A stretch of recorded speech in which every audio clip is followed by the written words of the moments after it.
Hello everybody, and welcome back to Pulpit of the Last Days. In the church in our times, religion has become a dirty word. We like to feel that we've broken free of all that religiosity and that our walk with the Lord has turned into a relationship instead. But those terms are more relative than most of us realize. If we're not careful, we'll simply drift from one form of religiosity into another and end up settling for that just because it's different. The end-time Reformation will take care of all that. Their doctrinal focus will be called the knowledge of the Son of God, and that means they'll look for Jesus first in everything they believe. They'll say, first show me Jesus and how those scriptures speak of him, and then I'll apply it to myself as one who abides in him. Underlying this approach is the foundation of Jesus Christ, which we discussed in our previous video, and the application to abide in him is what we'll discuss in this video. Now, the chief doctrinal approach of the end-time church can be described in 3 words. In Christ Jesus. Whenever you see those 3 words used in the scriptures, or the words in Christ, or in him, or through him who loved us, or anything that's similar in wording, that passage is talking about a truth, first and foremost, that pertains to Jesus himself, of who he is and the meaning of his life. Forget everything else about that passage until you can see this point clearly in its own right. For it pleased the Father that in him all the fullness should dwell, and by him to reconcile all things to himself. By him, whether things on earth or things in heaven, having made peace through the blood of his cross. The testimony of Jesus himself in the scriptures is always the first principle. Only when we see him clearly can we rightly apply those things to ourselves as a second principle, because we abide in him. In other words, those truths that we have in view are true of Jesus naturally and eternally, but they only become true of us through the relationship tens of centuries later, when we are born, when we believe in him, and when we abide in him, the one of whom it is true, and for his glory and not just ours. Only then does that second principle even begin to exist. But in that principle, the relationship is formed. As an illustration of this concept, think about a woman who is a humble foreigner, but she marries the prince of the land of a nearby realm. Now, she's a citizen of that realm too, but for our purpose, that's still not quite right, so let's modify it a bit further. Rather than obtaining the same rights as he, which could actually make her autonomous of him, it would be closer to say that she was fully included within the scope of his rights, for he who is joined to the Lord is one spirit with him. Now let's apply that concept to our original question. Is this a religion or is it a relationship? The answer is still not as clear as you may think. Let's say our foreign woman takes a good look around at her humble surroundings and contrasts that with the glorious kingdom next door. Life could be so much better if she could marry into that kingdom. She would have more things. She would be more important. Her future would be secure. She's looking for an arrangement. She has a religion. But let's say, on the other hand, that she was truly humbled and deeply touched that someone so wonderful as the prince would take such an interest in her. Someone so strong as he, yet so gentle, so wise as he, yet so humble, and putting her interest even above his own. Now, to her, this man is awesome. He hung the moon. He is the Son of God. Her heart yearns for him, and she will stick with her man through any hardship because of the love that they share with each other, and she will suffer any loss on his behalf. She will do this fearlessly because of the relationship that they share. They have found a relationship, and that's what we're talking about here. Now, back in video number 12, we discussed how doctrines are a paperback reflection of a spiritual reality. Now, they don't create those realities, and they don't offer alternate realities. They either describe that one true reality above, either accurately or inaccurately, and then they guide us in our walk with the Lord, either accurately or inaccurately. So in doctrinal terms, where would we place the distinction in the fault between those two women we were just talking about, the one who had the religion and the other who had the relationship. All comes down to the same three words: in Christ Jesus. It's a matter of how they interpret the Scriptures. When the church is at its lowest point and the mystery of lawlessness is at its zenith, the words in Christ will be greatly oversimplified to simply be as Christians. And that is the first step to leaving Jesus out of it. These examples come from the book of Romans, and it's not an exhaustive list.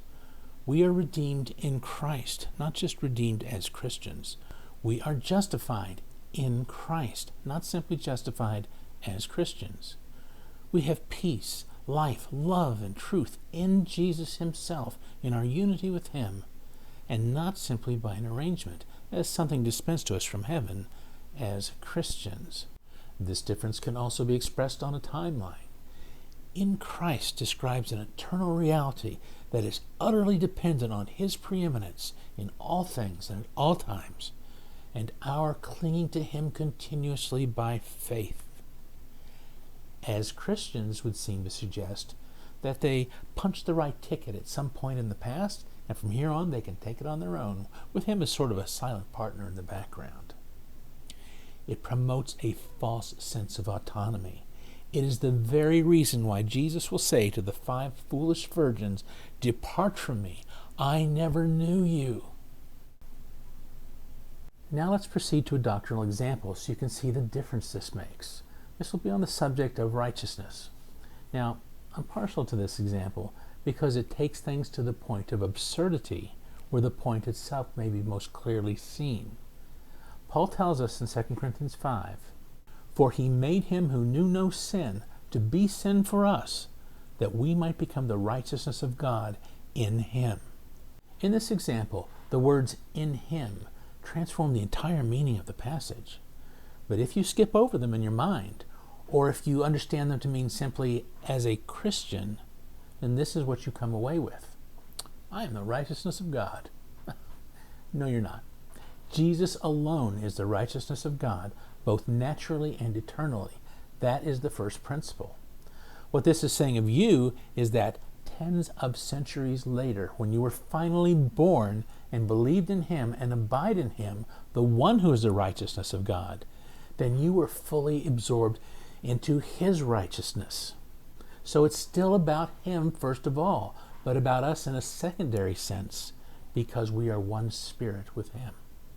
In his days, Judah will be saved, and Israel will dwell safely. Now this is the name by which he will be called, the Lord our righteousness.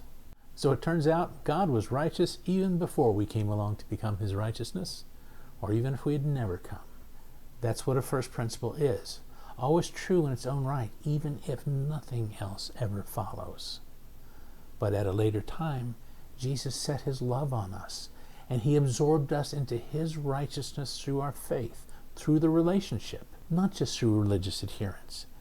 Only then does the second principle begin to exist as the relationship is formed.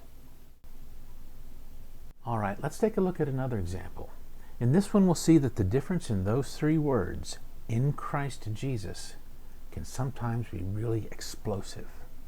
Just as he chose us in him before the foundation of the world, that we should be holy and without blame before him in love. This passage touches on a major Christian controversy known as the election. Now, the English words elect and chosen, as you see them in scriptures translated in our modern Bibles, are actually coming from the same Greek word. So those 2 terms, elect or chosen, are actually the same thing. They're interchangeable terms. And that's going to be helpful to bear in mind as we proceed. The controversy on the election is that before the foundation of the world, God is seen, by his foreknowledge, to have chosen certain people to be saved, and others not. And so unfortunately, by default, those others have been chosen to be damned. And there's nothing either group can do about that. But why would some people be chosen and others not? What's the basis for that selection? Nothing at all. It was just God's decision, regardless of any good or bad works we would ever do at any point in our lives, or any other consideration at all. Now, understandably, No one can wrap their head around that, but major theologies hold that as being true anyway, and in so doing, they have totally missed the real point. We must look foremost for what this passage is saying about Jesus, that he is holy and without blame before the Father in love, which makes him the chosen one. As foretold by the prophet, "Behold, my servant whom I uphold, my elect one in whom my soul delights.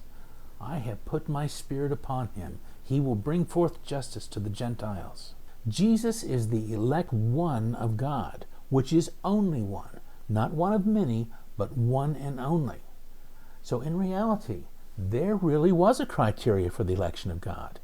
It took place on the basis of absolute merit, and as such, it resulted in the choosing of only one person, Jesus Christ the righteous, who was holy, blameless, loving, just, and a delight to God's heart. This is his preeminence, his natural and eternal state, and this is the first principle. And so it will be said of us as we abide in Christ, there is neither Greek nor Jew, circumcised nor uncircumcised, barbarian, Scythian, slave nor free, but Christ is all and in all. Therefore, as the elect of God, holy and beloved. When Paul says therefore, he's telling us this is the rationale behind why you are called the elect of God. It's because of Christ in us all, and we are chosen in him. Now, to be fair, there's an interesting twist when we consider the house of Israel on this subject. Because remember, Jesus told us that salvation is of the Jews. Now, using Paul's analogy, if salvation was a tree, think of the Jews as the natural branches in that tree, whereas Gentiles are like wild branches grafted into the same tree. Now, as a starting point, either Jew or Gentile, there's nothing that either group can do about that. But ultimately, they're saved in the same manner through faith in Christ alone. Now, if you go chasing this down in scriptures, you're going to run into that distinction, and it might throw you for a loop for a minute there, unless you bear that distinction in mind. That is two different groups initially. But if you bear that in mind, you can sort it out pretty okay. You'll see what I mean. Now, in our previous video, we talked about the foundation of Jesus Christ, our total unity with Jesus himself in spirit and in life through our faith in him. Now, like a true foundation, this is a deeper down understanding. It is a premise for our further study. So the entire structure of our faith utterly depends on this. Now, in this video, we've talked about those three words, in Christ Jesus, because they are the key that will help us build on the foundation of Jesus Christ and get it right. This is where we find the life that's in God's Son. Now, I hope you guys can see the transforming nature of this approach, because this is one of the major teaching tools of the good side of the end-time church. Now, in those days, the enemy is also going to have a series of challenges that he brings, and they're going to be a little bit different than what we've discussed before. So, in the next video, we'll finish this discussion, and in the one after that, we'll come back and discuss those challenges.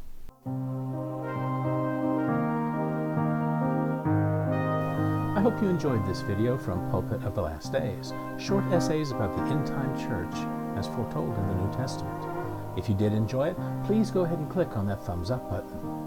For previous videos, check out our website at pulpitofthelastdays.com. Also, we post new videos weekly, so if you'd like to receive more videos like this one, all you need to do is subscribe.